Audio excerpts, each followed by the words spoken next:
without much ado, it's my pleasure to introduce somebody I have worked with for some time now, I think more than 2 years. He's a person I have never met. He's a person I've never spoken to. He's a person I don't know how he looks. And I hope I will be able to meet him personally. Allan Tasman. We are actually, I'm a co-editor of a book that is writing. So Allan, I'm looking forward to seeing you, your face for the first time, and welcome you to make this presentation. Welcome. Thank you, David. Can everybody hear me okay? That's the first question. Yeah. Can you hear me? Yes, I Okay. can hear you. Yes. Okay. Thanks very much. I didn't coordinate my presentation with Vikram, but I think you'll see that what I'm going to talk about today builds very much on the kinds of things that he talked about as well. Before I get into my formal presentation, I want to show you a picture from my rose garden, which is quite small, but it has made me think about how much I miss being there with you all in person, so I could see the world famous and very beautiful rose garden in Chandigarh. So both Vikram and I are talking about the social determinants of mental health, and I thought I'd just start with a slide to review this. I know you're all aware of this, but this is a slide from Professor Michael Compton in the United States, who in 2015, with Professor Ruth Shim, wrote a very seminal book for the United States called The Social Determinants of Mental Health. So in the upper left part of this slide, this relates to highly detrimental society problems. And you've already heard about adverse childhood experiences. I'm going to talk more about that later.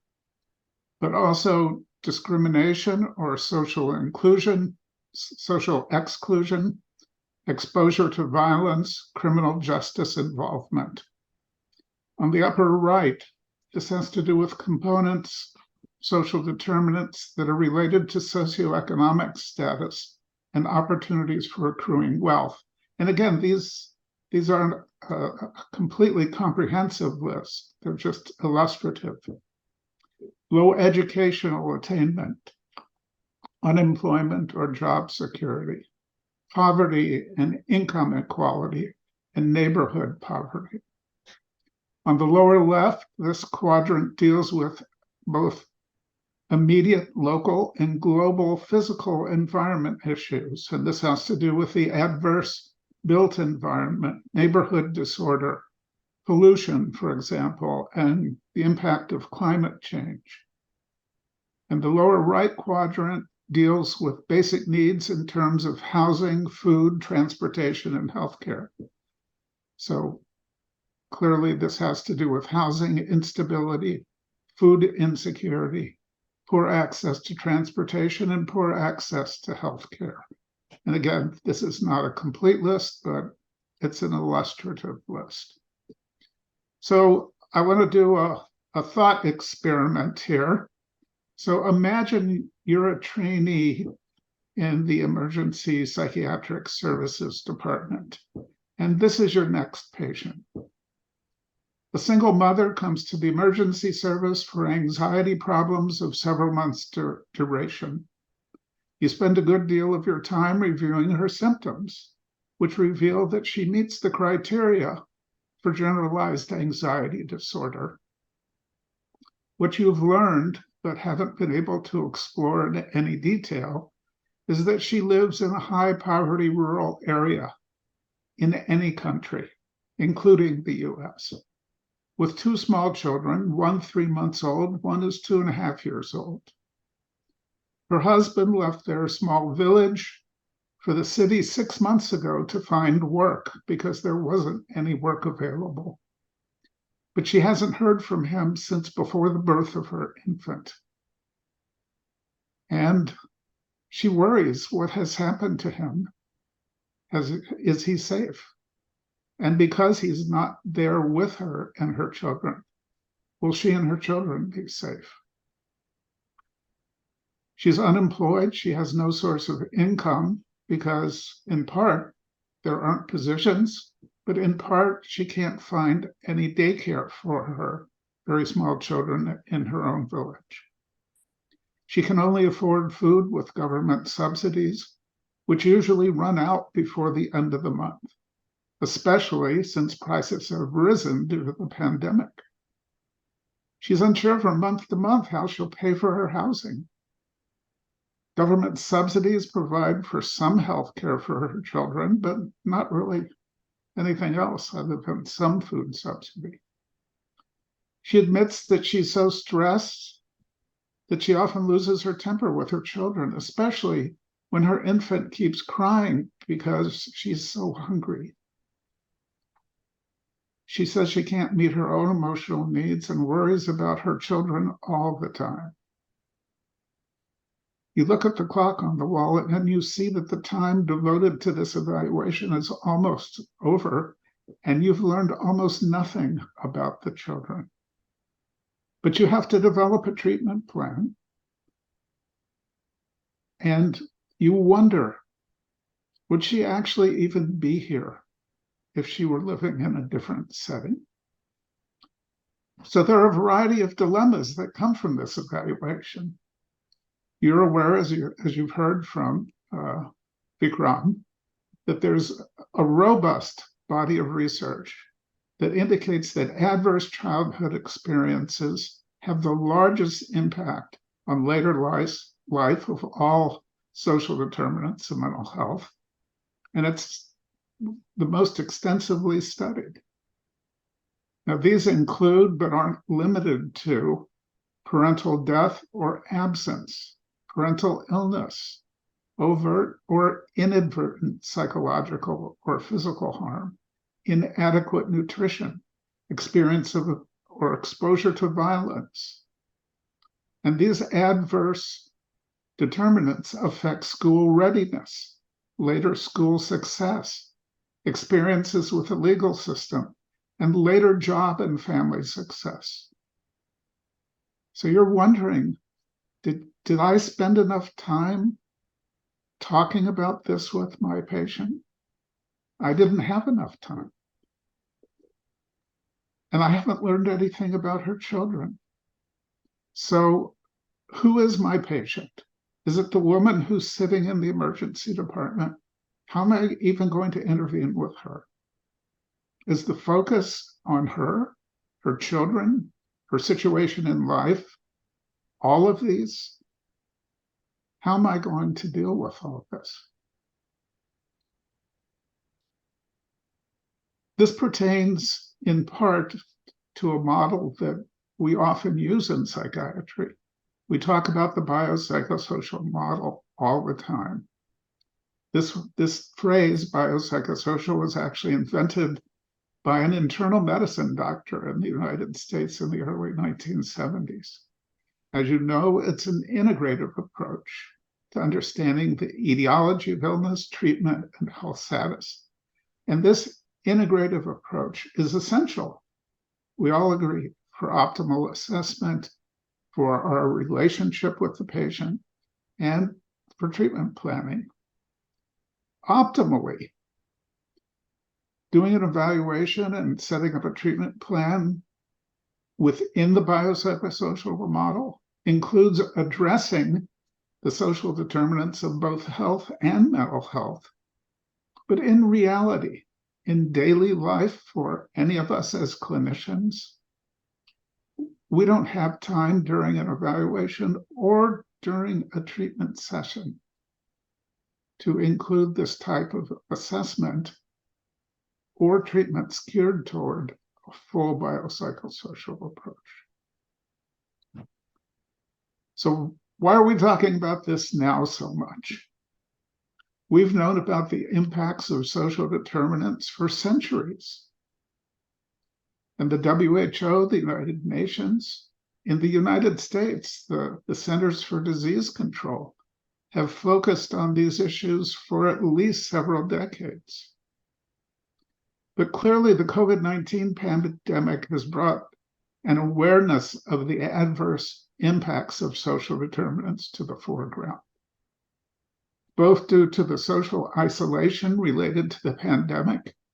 In the US, for example, there have already been a variety of studies looking at the impact on children and adolescents of just the 1 year in which schools were closed before vaccinations were available and teaching was only online.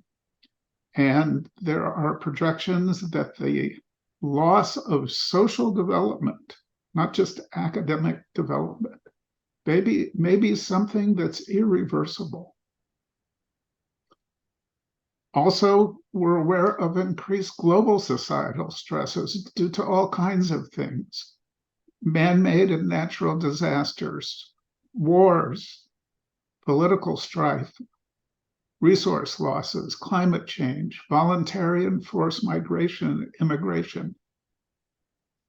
The migration and immigration in the world population today, as you all know, is the largest in human history. Technology revolutions also can lead to more adverse social determinants. The pandemic has also produced an epidemic of deaths of despair, which, again, you heard from Dr. Patel. These are defined by the Brookings Institution in the United States as deaths related to addiction, suicide, and overdose. These adverse impacts are worsened, as we know, by wealth inequality, economic instability, racial and class violence, social polarization, and the climate crisis. I was fortunate to be a member of the American Psychiatric Association Presidential Task Force on Social Determinants of Mental Health several years ago. And in looking at the various listings of social determinants, we felt that there were certain things that either were omitted or which needed much greater emphasis. So we suggested that these issues also need to be talked about more. Stigma against people with mental illness, their clinicians and in health systems and society. This stigmatization has impacts at every level of the health and mental health systems and our communities. Lack of parity in funding and adequate resources. Although we know, and again, as Dr. Patel said, just having more money doesn't make much difference. I always tell trainees here in the United States that it's not just the money that makes the difference. We've had tremendous gains in the last several decades, last 50 years really, in understanding how the brain works, developing new psychopharmacologic treatments, new psychotherapeutic approaches. But none of them have made a positive difference in outcomes of people with psychiatric illnesses in the United States. And again, as Dr. Patel said, we devote more money per capita than any country in the world. We only have 6 or 7% of the world's population, but we have about 20 or 25% of the world's psychiatrists in the United States. And if you look at the WHO Atlas of Mental Health, you'll see that we have essentially more social workers, psychiatric nurses, psychologists. None of this has made a difference. We also know there's a harmful impact of social media and the internet.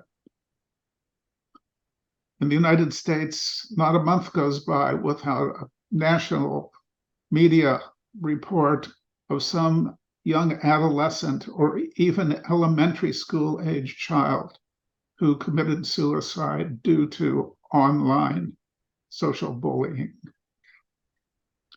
Forced or voluntary migration or immigration has very little attention in the media in most places. And again, social despair, the adverse social environment, social isolation, and the hopelessness that comes from all these are clearly correlated with mental distress and sometimes overt psychiatric illness, but they receive very little attention in the mental health area. So what can we do about all this? Traditional public health models are important. They traditionally focus, as you know, on large-scale organization of and collective actions at a societal level to support mental health, whether that's a local, regional, national, or global initiative. Ideally, they address mental health promotion and primary prevention, as well as addressing services implementation gaps. But we know that mental health promotion and even going with that, primary prevention of psychiatric illnesses are rarely dealt with, even in the most robust public health approaches. Again, we know that public health addresses the intersection of health, education, economic, and policy resources, so ideally addresses social determinants. Ideally, public mental health involves all components of communities, and communities very small to very large. But again, we know that these large-scale approaches are inadequately used. And to change that, we would need sustained advocacy from clinicians and policymakers that seems very unlikely to occur. We need substantial additional funding, but that's been unavailable to public health programs. In the United States, there's been a discussion, not publicly so much, but within the public health field about what has happened to public health in the United States. Historically, one of the great successes of public health in the United States was to develop clean water systems, and when immunizations were developed, to make sure children all got immunized against the communicable diseases for which immunizations are available. But those have somewhat fallen away. And again, in the US, the political maneuvers that were done to tell people not to get vaccinated for COVID have had a tremendous effect. I'm sure you're all aware of this, not only from the US, but elsewhere in the world. So waiting for government level interventions is not going to work. It requires a long period of gestation and continued intense advocacy. Increased funding is clearly not the only answer. Again, Dr. Patel showed you some data about this, so I don't have to go into that. It doesn't mean we stop trying to get large-scale government interventions, but focusing our attention only on that is not going to work, because beyond concrete issues, such as support for food, housing, and healthcare, attention to other social determinants are historically and currently rarely possible from wide-scale government intervention. And This includes things like dealing with the impacts of social isolation and dysfunction, racism impacts, and economic disparity. During the pandemic, just to illustrate this, one of the things that was passed by the United States Congress was supplemental food support for people living in poverty. And again, we know that inadequate early childhood nutrition has lifelong physiological, psychological, and social adverse effects.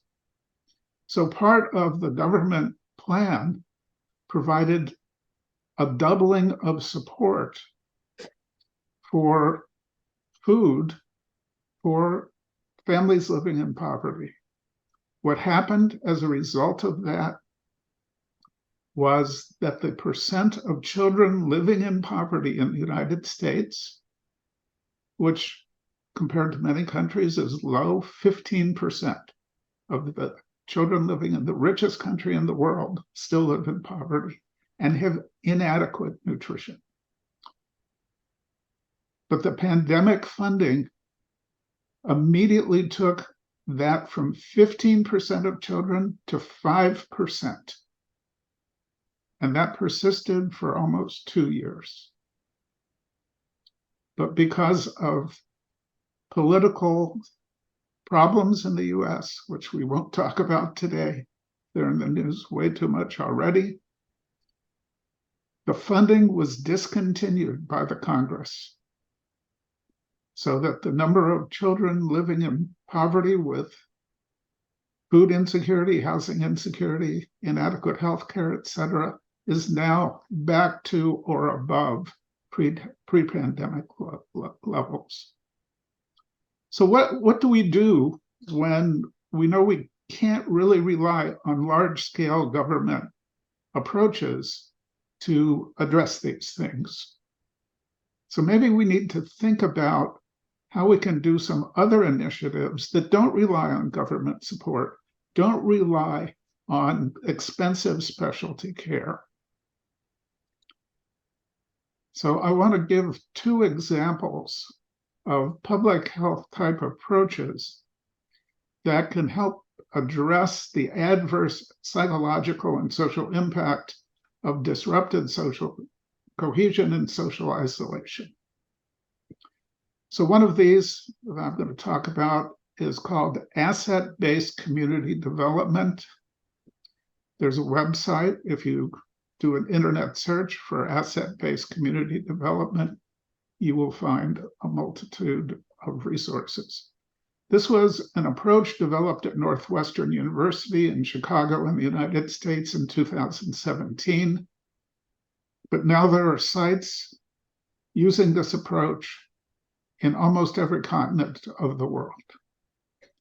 The premise of this approach is that communities themselves can drive the development process by identifying and mobilizing existing but often unrecognized assets within the community. This is in contrast to historical deficit-based approaches, which focus on internal forces which provide services or fulfill needs. And this is not to disparage those. We know that there was just a devastating earthquake in Marrakesh. And without external support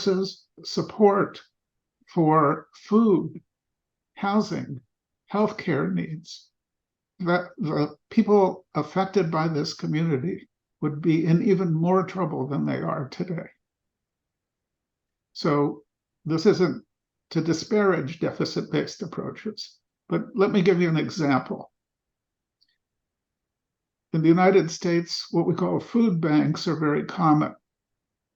So if I ask a group of medical students or psychiatric trainees, what would you do for the part of our own city, which is a high poverty area with food insecurity, no grocery stores within several miles of that neighborhood?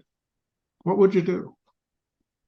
People would say, well, we should start a food bank. A food bank is something in which people, organizations, institutions, government supply food that's available for free to members of the community. They can go to the food bank and get food.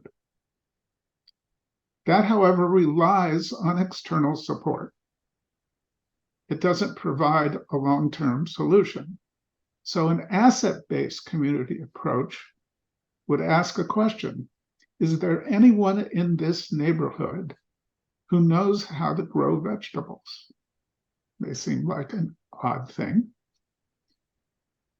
But there are often, even in the poorest neighborhoods in many parts of the world, I won't say all, there are often vacant small plots of land that could be turned into a vegetable garden. So let's try to identify someone in that neighborhood who knows how to grow vegetables. And then let's see if that person is willing to teach other people in the neighborhood how to do it. And we can start to grow some of our own vegetables. Again, that's a small, concrete example of an asset-based community development approach. But you can think of many other things that could be done. So again, the asset-based approach focuses on identifying assets of individuals, associations, and institutions that make up that community. Even in my own city, which has a metropolitan area of about 1 million people, there's a high percent of people living in poverty in the western part of our city. But even in that part of the city, there's what's called the Central Louisville Community Center.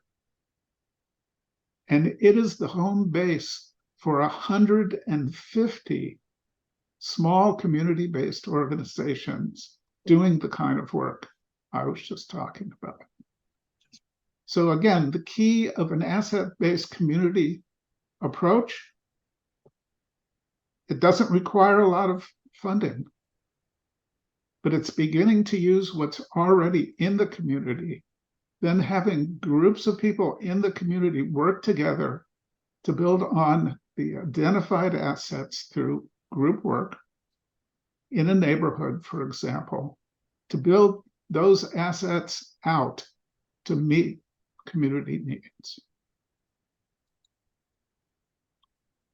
The other approach that I want to talk about today is called integrative community therapy, ICT.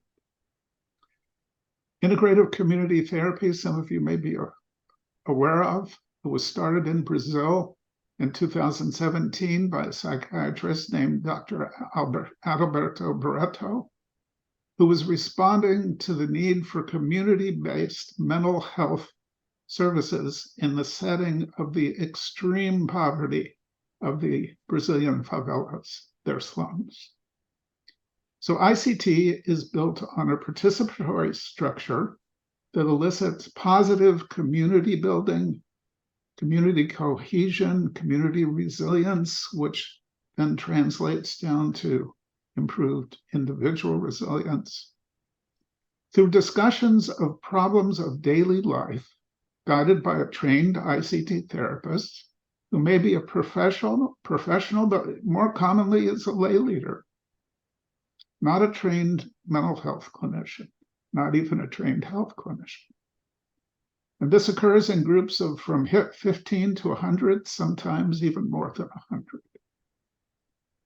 And the focus is to communicate shared experiences of problem solving for problems of daily life. And this kind of communication of shared experiences helps create and reinforce the development of neighborhood social and supportive networks, which again, thus builds individual and community resilience. So how does this work? A group of people come together. Those who know each other say hello. They introduce people who they don't know to each other. There's some celebration of positive events that may have occurred since the previous meeting. And there's a discussion of the rules for the new people in particular, which one of the rules is there is to be no discussion of specific individuals' mental disorders or treatments. So the topic of the session is determined by the participants. So people can suggest topics based on the kinds of issues they're having in their daily life, problems in their family, problems with their spouse, anything at all. Problems finding food, housing. People can ask them questions to talk more about it. And after a period, the group votes on what the main topic will be. And then individuals share their own experiences and how they've coped within these themes. But their goal, and again, one of the other rules is you cannot give advice to a specific other participant. So any form of expression is okay, depending on what culture is in which this meeting is occurring. Sometimes people recite a poem, sing a song. Any form of verbal or nonverbal expression are okay. Then there's a concluding ritual in Brazil. Traditionally, the group stands in a circle, holds hands, recites a prayer, or gives other concluding statements. So ICT is now used in over 40 countries. It's an extremely low-cost intervention. There are more than 35,000 trained facilitators in the world. Unfortunately, most of the literature about ICT is in Portuguese because it developed in Brazil. But the group I'm working with here in the US, I don't know if you can see this. We just were able to get some funding to translate the integrative community therapy program into English. We didn't have enough resources to modify it for United States culture, but this was a very important first step. So, as I say, ICT works best when it's modified to the culture of the location where it's being used. The power of ICT comes from sharing between participants rather than an authority person giving knowledge or solutions to the group.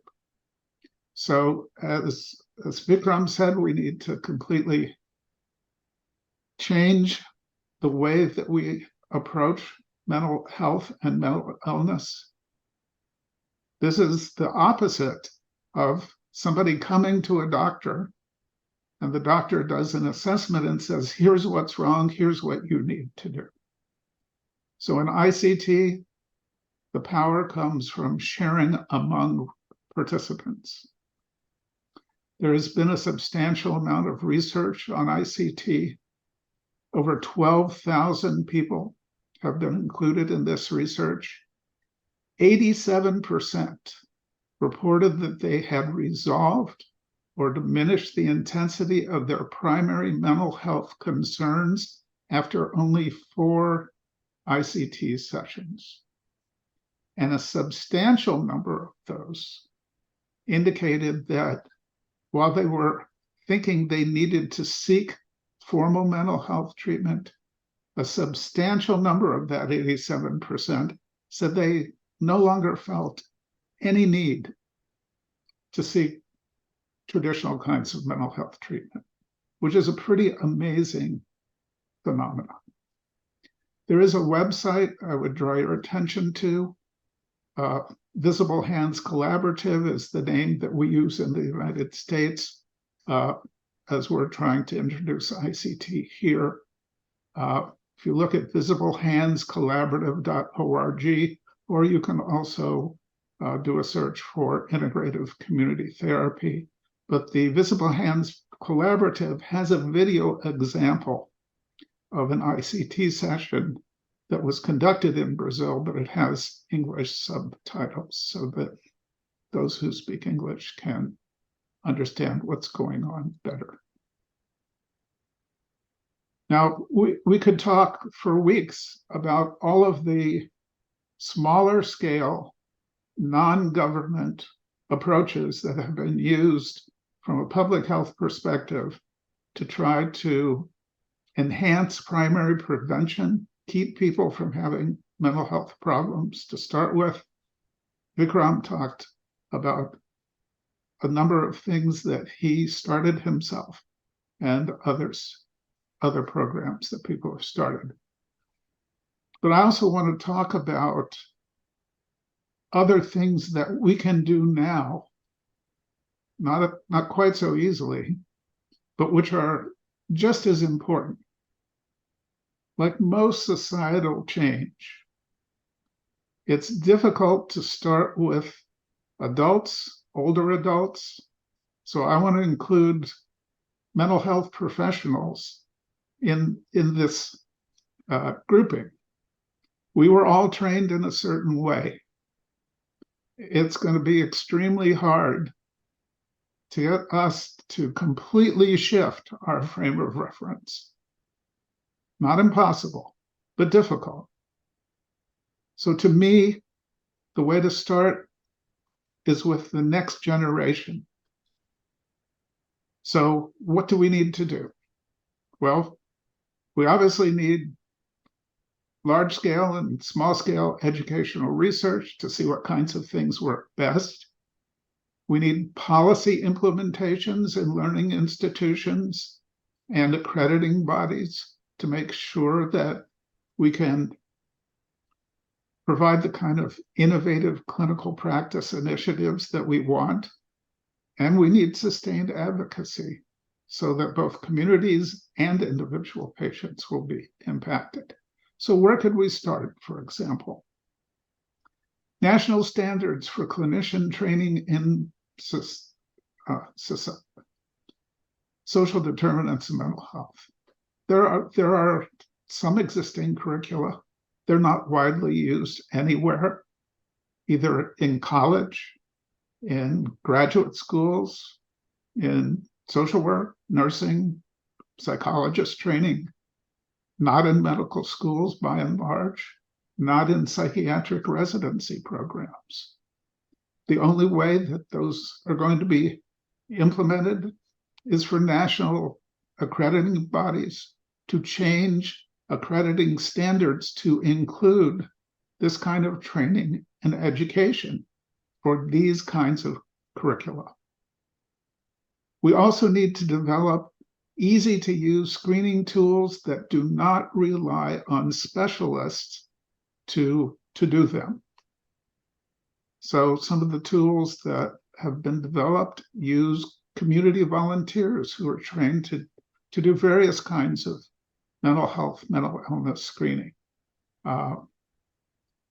Many of those exist, but not many of them exist dealing with social determinants. There are some screening tools, and if you look up screening tools, again, on the internet for adverse social determinants impact, you will see a large range of these.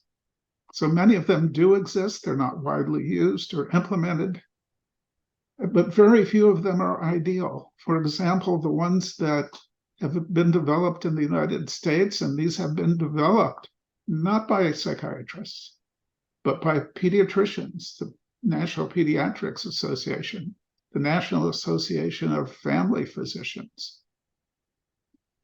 But very few of them include screening for exposure to or impact of personal experience of violence, just as an example. So tools exist, they're not used very much, and they're incomplete. We need to teach as part of our clinical training. We need to teach not only how to assess for the impact of social determinants, but we also need to teach how to address those impacts within a treatment process.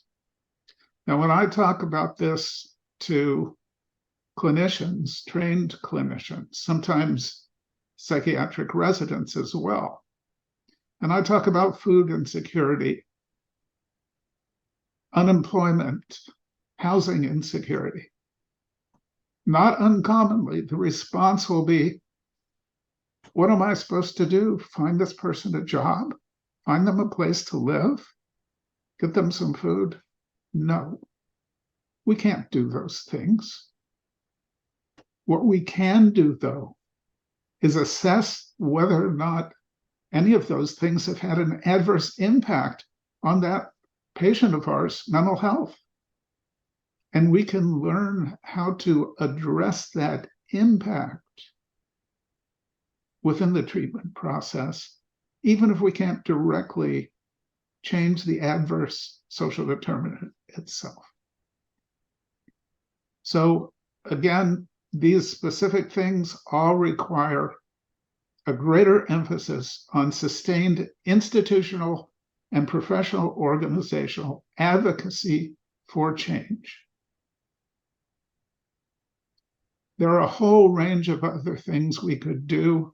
I'm just going to briefly mention a few of these. We have to reinforce the connection with mental health promotion, again, primary prevention.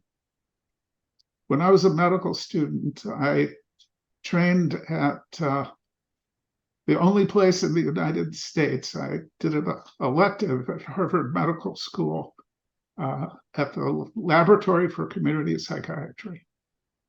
This was back in the 1970s. I'm old. And there was no internet or email in those days, so I called phone number that I've gotten from Harvard, and I saw that there had been a listing in the Harvard Medical School electives for external students for a month elective in the Laboratory for Community Psychiatry. So I called and I spoke to the associate director, and she said, do we offer this kind of an elective? I'm unaware of this. I said, well, I saw it in the Harvard's own publication for fourth-year medical student electives. She said, gee, we've never had a student do that. I said, well, is it possible that I could come there and spend a month? She said, well, I'm sure we could work something out. So even in the place that was offering this kind of thing, nobody was aware of it. So primary prevention, it's a major tool of public health.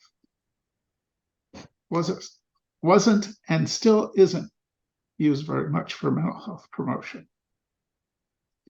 We need to assess and then implement the effective ones, how to utilize positive social determinants, which are often not assessed or utilized in physical or mental health care. Now, again, as Dr. Patel showed, there's an inverted relationship with personal family wealth and the existence of disease. So I'm not suggesting that we try to change that, but there are other social determinants which have to do basically with personal hopelessness. Cognitive psychologists would call this an external locus of control. Hopefulness means you have an internal locus of control. You feel that you can make a difference in your own life. But if you're on the far other end of that spectrum, where you have no control over what happens to in your life, you are hopeless. So how can we use this knowledge of what the positive aspects of some of the social determinants are, both in our assessment and in our care? Again, we need to start teaching about social determinants as early in training as possible and as a foundational subject, not as like me in medical school. When I was a fourth-year medical student, that was our last year in the United States. But this is a foundational subject that starts as early in training as possible. We also need to develop and teach the concept of structural competency in our training programs. Structural competency is a phrase that addresses the capacity in any of us, faculty, trainees, practitioners, to understand the downstream implications for health of a number of upstream political, healthcare system, industry, government decisions about such things as healthcare delivery, food delivery, zoning laws, the built environment, urban and rural infrastructure, or even the very definitions of illness and health by governments. And in the United States, we have a tremendous private for-profit healthcare system, and their definitions of illness and treatment, with the rise of that starting in the 1990s, have been terrible for our ability to provide services. So even the definitions of illness and health impact what we can do. I say better address racism, discrimination, and classism, both educationally and in system and individual interventions. But it's not just a question of better addressing them, but in most cases, starting to address them. And as both Dr. Patel and I've emphasized, we need to improve the early recognition of childhood adversity, which again includes exposure to violence or other kinds of trauma, and develop strategies to prevent adverse early childhood development, both systematically and individually. And this should include during prenatal care, not waiting till the baby is born, but also well baby visits. In my state of Kentucky, surprisingly, we're a very poor state. The state government implemented a program to do just this about a decade, 50 years ago, to develop a program to provide prenatal care, which included social, psychological development of babies, good nutrition, etc., as well as following the mother and the infant for 3 years after birth. It was an amazing plan. It was extremely thoughtful and well organized. If you read it today, you would say it was extremely forward-looking. There was only one problem. It was never funded adequately. So the funding today in our entire state has 4.5 million people. My city has about 1 million. Only 1,500 mothers are eligible for this program because of funding constraints. So once 1,500 people are enrolled, that's it. And there's almost no funding other than for the prenatal aspect.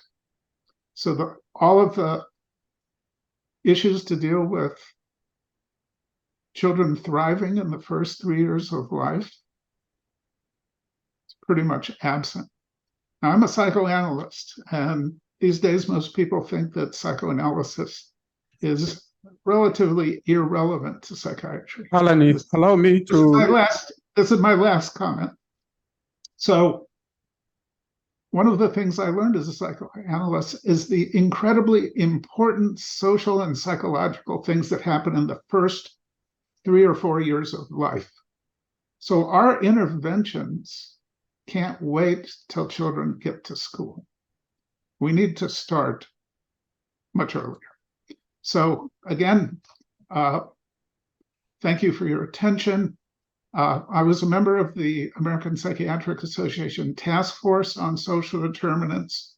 We have a component of the APA website, www.psychiatry.org.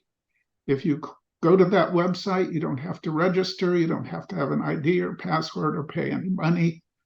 If you look up Social Determinants of Mental Health Task Force, you will see our reports. You will see an extensive array of resources and bibliography. So we're left with this understanding.